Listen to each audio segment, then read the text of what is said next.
We're back with some breaking news on a big story we were just telling you about out of Washington. News Center Maine political reporter Phil Hirschkorn joins us to fill us in on this. Hi, Phil.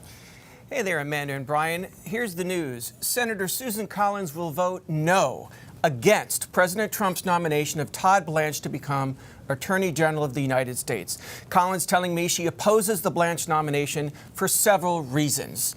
This includes Trump carrying the water for President Trump's so-called political anti-weaponization fund. The proposed $1.8 billion, 1776, if you want to know the actual number, fund offering reparations to people Trump believes were wrongly prosecuted by the Justice Department, especially during the Biden administration. Only when Blanche in the last day or so committed to, in writing, canceling this taxpayer fund did his nomination pass the Senate Judiciary Committee on a party line vote just today. Two senators, Corn of Texas, Tillis of North Carolina, had refused to vote yes until Blanche had made that move. However, that's not good enough for Collins. She's also troubled by Blanche agreeing to settle President Trump's lawsuit against the Internal Revenue Service, the IRS, over Trump's leaked tax returns, which showed him paying very little income tax over the years. Many legal observers consider Trump's $10 billion lawsuit against the government he leads as frivolous.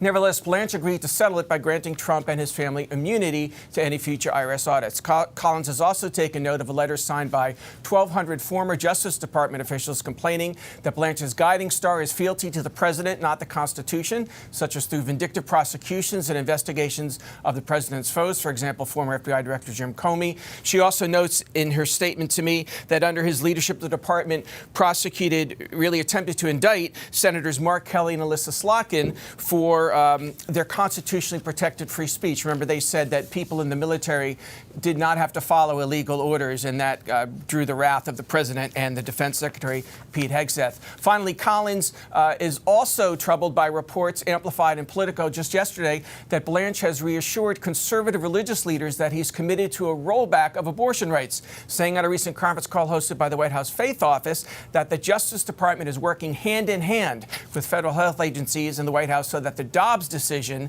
becomes permanent in every single state. That's the 2022 Supreme Court decision that overturned the national right to abortion, Roe v. Wade, and empowered states to restrict or outlaw it, as at least 20 states have. You may recall Blanche became acting Attorney General on April 2nd. After President Trump fired his first AG, Pam Bondi, Trump nominated Blanche for the permanent position, and the Senate Judiciary Committee advanced his nomination to the full floor following a 12-10 party line vote today. Trump can't afford to lose more than 2 of the 53 Republican senators for Blanche to win confirmation. That's because Mitch McConnell of Kentucky is absent due to an unspecified illness, leaving 52.